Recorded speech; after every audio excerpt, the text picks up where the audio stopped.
thing. I'll make it easier for you to sell peacocks, to other nations. If people want to buy, what do they buy? They buy the feathers, or what do they buy? I'm selling all over the UK, but he's selling feathers to the UK. I'll help you get feathers to the UK. Thank you.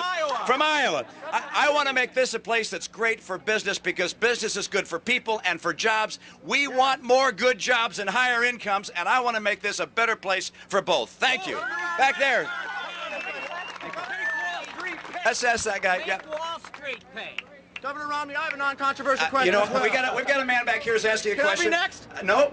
I'm going to stand here. That's only fair. I'm a senior on Social Security. I haven't had a raise in 2 years. Congress has voted itself a raise both years. Why?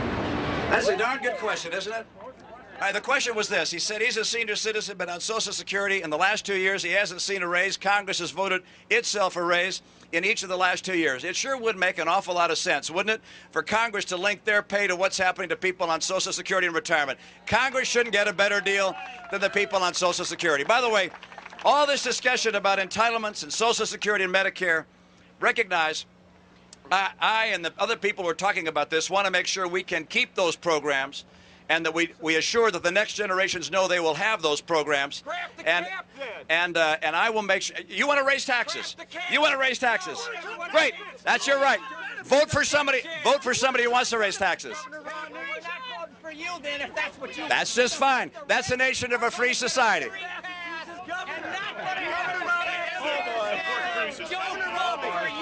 Look, we have up here a group of people who think we should raise taxes in order to pay for their benefits. How many agree?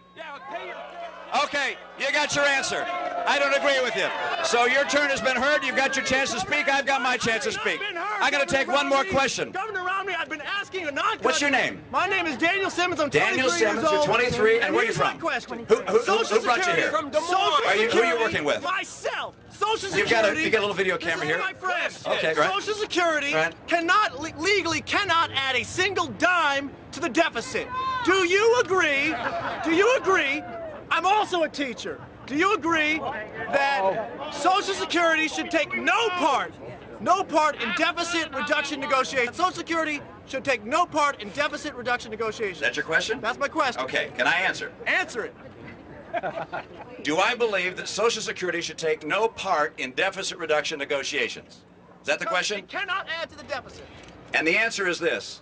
Social Security, Medicare, and Medicaid account for about half of federal spending. A lie. Not the deficit. Just hold on. Not federal losing. Let him talk. About half of federal spending.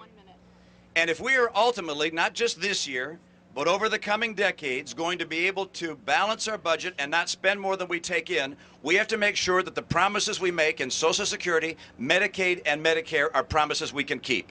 And there are various ways of doing that. One is we could raise taxes on people. That's not the way. Corporations are people, my friend. We can raise taxes on.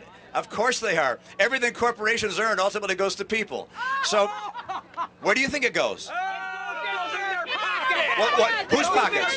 Whose pockets? People's pockets. Okay, human beings, my friend.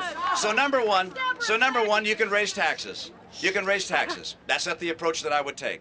Number two, you can make sure that the promises we make are promises that we can keep. And in my view, the areas that you have to consider are higher income people receiving less rapid growth in their benefits and their inflators. If you don't agree with that, you want to give wealthier people bigger portion, that's your right. I think we should have what's known as progressive indexing. I think we also should consider a higher retirement age. Those are things that should be considered as part. That's my view. You may disagree with it. That's my view. But my view is we do not make promises we can't keep. You guys, I want to say this. I appreciate the chance to be with you. We got a few folks up front who got here early to make sure that they could make their voice heard. My guess is they won't be voting for me. That's fine. We have a lot of people running for office. They won't be voting for any of the Republicans. They can vote for President Obama. But you guys are going to be voting for the next president of the United States, a person who believes in America, a person who will balance our budget, a person who will not raise taxes, and I am that person. Thanks, you guys. Great to be with you.